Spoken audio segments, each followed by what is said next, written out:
I'm just getting set up here, so I'm just waiting on my connection. So the first thing is that this is not an official communication.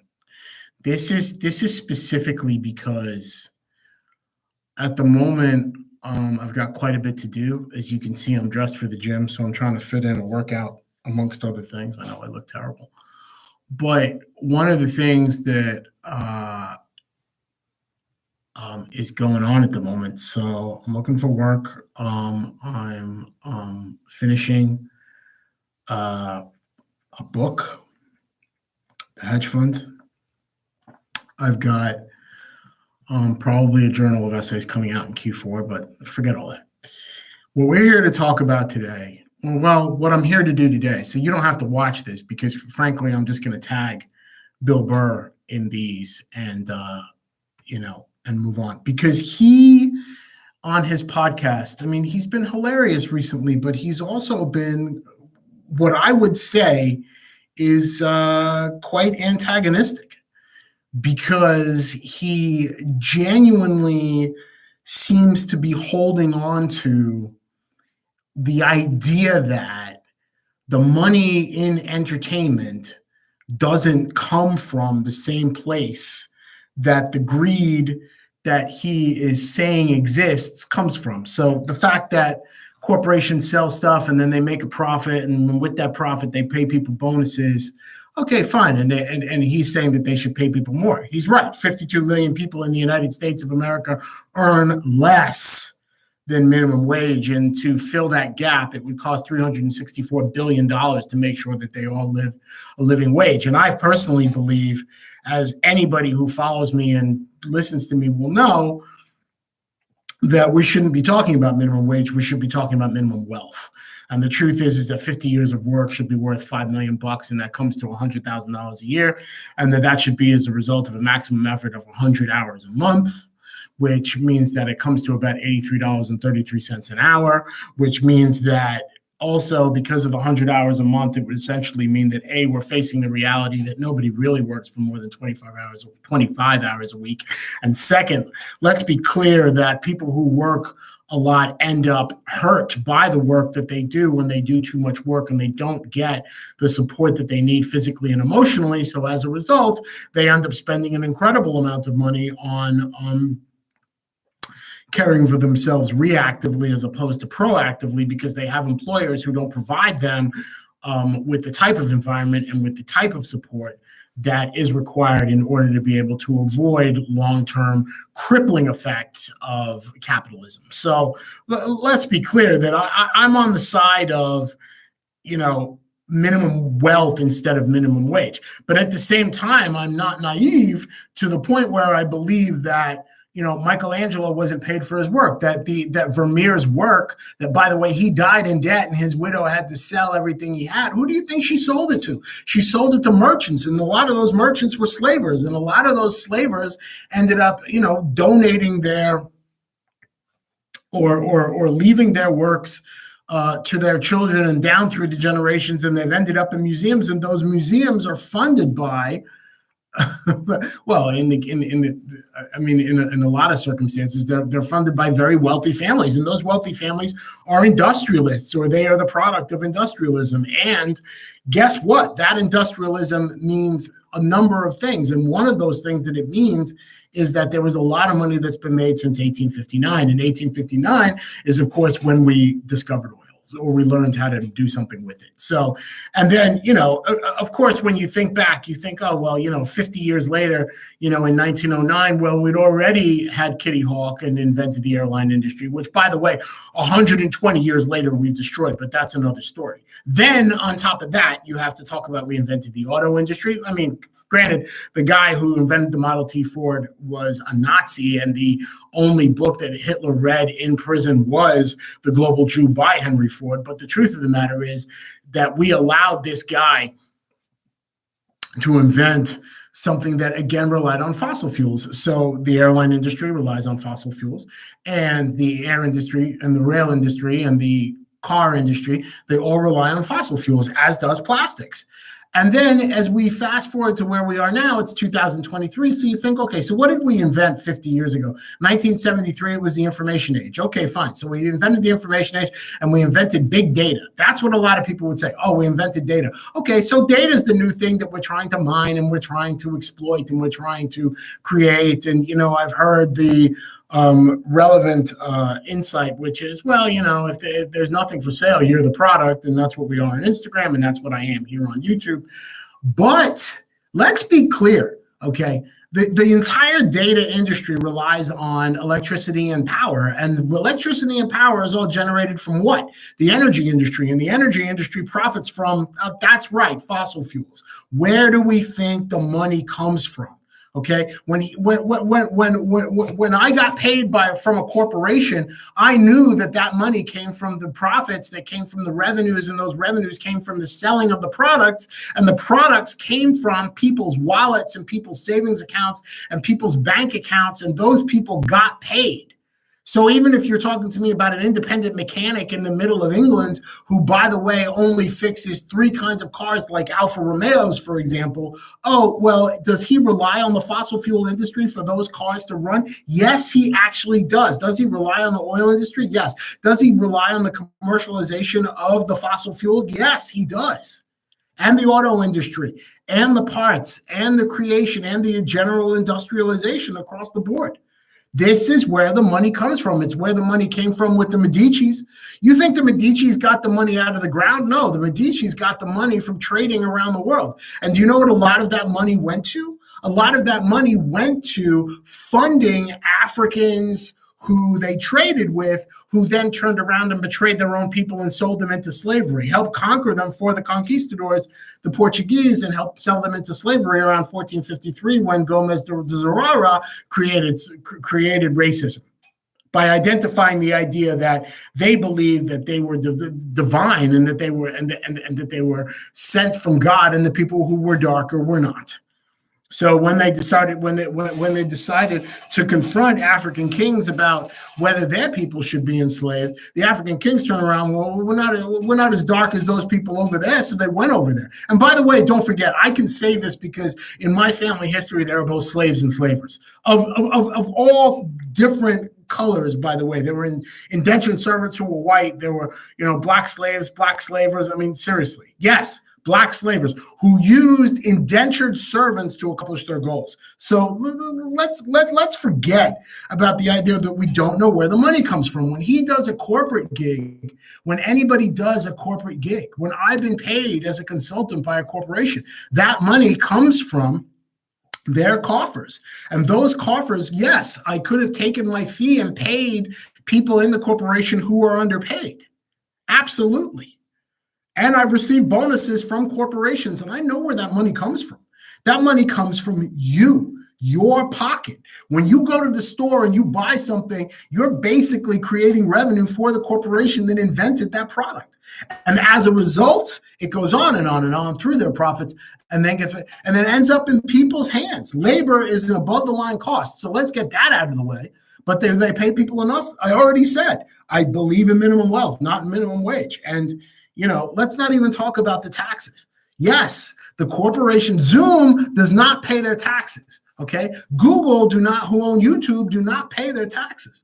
Okay, not enough. The 2 largest taxpayers in the world, corporate taxpayers in the world, only pay a fifth of what they're supposed to own, Apple and Aramco. And by the way, their combined operating budget for the year is about $400 billion compared to the IRS, who have an operating budget every year of $14.6 billion. So they're completely outmatched. Okay. Corporations owe about $540 billion a year that they don't pay in taxes. Corporations of every size, by the way, including SMEs and SOHOs and independent traders. And then you've got individuals, millionaires and billionaires, who don't pay up to, it's about $1 trillion, which is a tax gap. And the truth is that if they paid their taxes, billionaires wouldn't exist. So, let's go beyond all of that. Bill Burr talks about we're going to figure out climate change. We're not going to figure out climate change. In 1996, the New York Times published an article. It was controversial at the time. It's still controversial now, explaining that recycling is bad. Everybody ignored it. Nobody read it. Everybody said that he was crazy. They teach this in school. The parents that hear it from the kids that are in college don't listen to it. Okay, nobody is listening. And as more and more people say, stop recycling the plastics, stop it. Listen, we've been saying this forever and nobody has been listening. Okay, recycling is bad. And we know it's bad. And we know that it was invented to make people feel better, when in actuality, the fuels that we use pollute the environment even more than if we didn't recycle at all. The problem is that the businesses that we support are all in the plastics business because they package stuff. And even if they package stuff in cardboard, that stuff still gets what? Probably burned in a landfill after it's shipped around the world, okay? Or even if it's recycled, what percentage of the cardboard pulp is actually recycled? I worked on this when I wrote The Paper Bicycle. I'm telling you, there is no answer.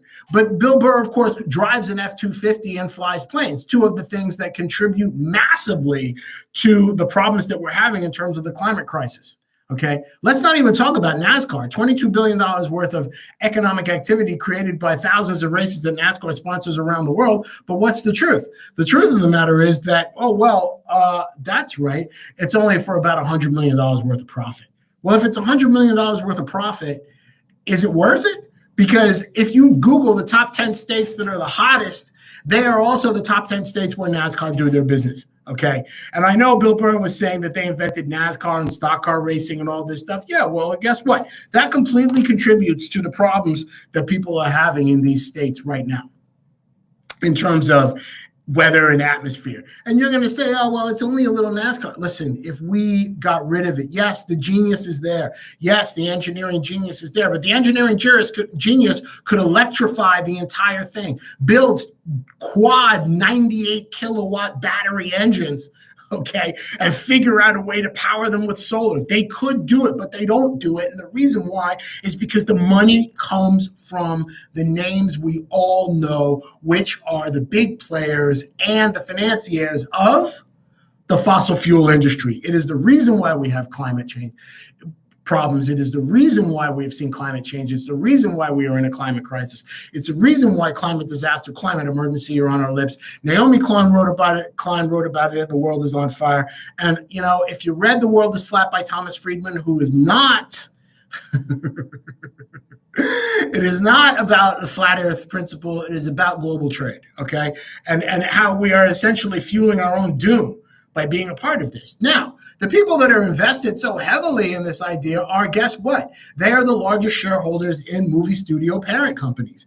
And by the way, that means that, yes, as I'm about to explain, Alex O'Keefe, who worked as director of the Sunrise Project, who basically argues for a Green New Deal, who is probably, writing for Elizabeth Warren or Bernie Sanders right now, is claiming that he lived below the poverty line, which he did, underpaid, as a writer on the hit show The Bear. $43,000 is what he got. And yes, he is not paid enough.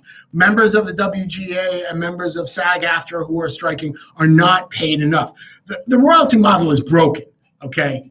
The royalty model is absolutely broken. Snoop Dogg asks publicly, is there anybody out there who can explain to me the business model in streaming, because streaming needs to fix itself. Yeah, you're right, because, $1 per 4,000 downloads or 4,000 streams, it turns out that Lars Ulrich was right. And everybody who bought into the idea that downloading music and streaming music was going to be fine has basically cost artists money. When David Bowie sold the rights to all of his revenues in advance and got $50 million, he made billions because of that. But people thought that he was crazy, okay? And when Prince wrote Slave on his face, people thought that he was crazy. But the truth of the matter is that, Lars Ulrich was right. And we gave too much power creators gave too much power away because they wanted the money. And where was the money coming from? And Alex O'Keefe is just a perfect example of what's really going on in Hollywood. The strike is not about revenue share. It's not about money. Okay. If they wanted to restructure it, Netflix, for example, could turn around and say all content that is primarily Netflix or exclusively Netflix, people have to sign temporary contracts. They have to become temps. Okay. And they have to live under a code of conduct, which is what the NBA pushed during its last trade negotiations. And by the way, that is exactly what they're hoping for, because if you Google a list of the people, for example, who are majority shareholders in Disney, Comcast, NBC, Universal, all of the board members of the AMPTA, what you're going to discover is these are the most conservative voices in the United States of America, if not the world. Some of them are even invested in the American Edge project with Zuckerberg and Bannon. This is the idea. They are culling the industry of people that politically disagree with them and people who are politically flagrant to the fact that people are thinking that this is something to do with money. It isn't. They're trying to cull people like Alex O'Keefe out of the industry because he is exactly what they are not wanting. And one of the reasons why is because all of streaming relies on the energy industry because of the server farms. And how are you going to power computers, and how are you going to power the streaming in and of itself? And by the way, that means that they are in bed with who? That's right, the fossil fuel industry, the energy industry. So please, pretty please, with sugar on top, okay? Just focus on the idea that Daddy-Daughter Day is one of the greatest projects that you could put together with any one of your friends. It can be pitched a number of different ways, either as a dramedy or as a drama or as a comedy. Yes, I don't like using hybrid words, but I used one.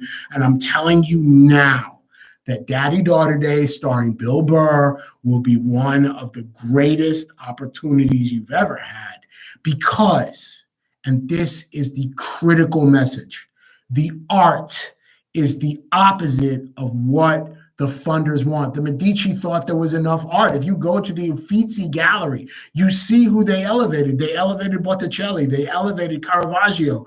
They elevated Dante Alighieri. But what did they really do? They tried to create elitism in creation. And that's the one thing that we don't want. We want more creators, more musicians, more artists.